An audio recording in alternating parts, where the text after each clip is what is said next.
Hi everyone, and welcome to A&P with Dr. O. In our video today, we are going to take a look at the retina underneath the microscope.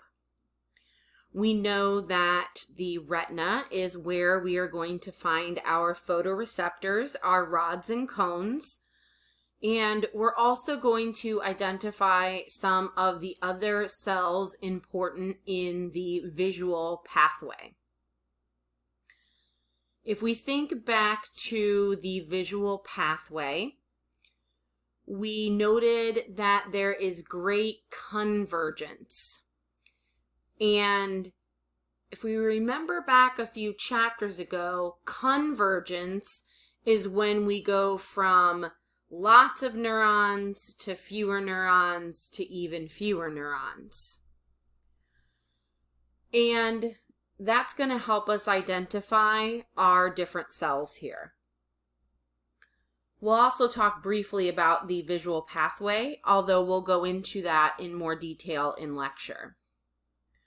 We're going to start with our rods and cones, and we're going to have the most of our rods and cones, and then again, because it's convergence, we're going to have fewer bipolar cells.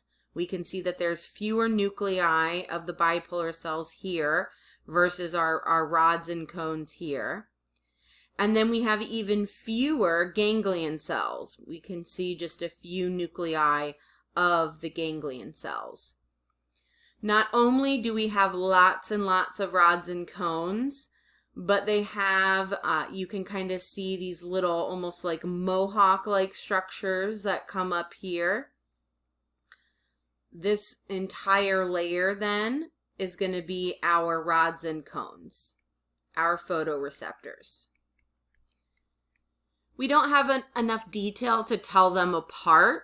That's why we're just going to lump them together as the rods and the cones.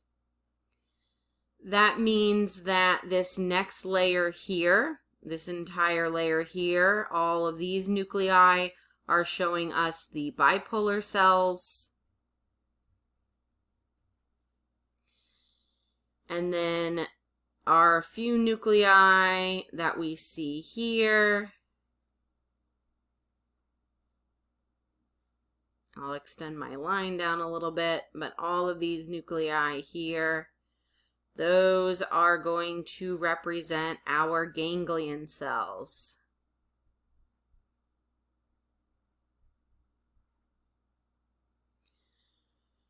Our photoreceptors, our rods and cones, contain pigments, light-absorbing molecules. They will absorb that light and then pass that information on to the bipolar cells, which will pass that visual information to the ganglion cells. And then the ganglion cells are responsible for passing that visual information to the optic nerve. That's going to be the first part of our visual pathway.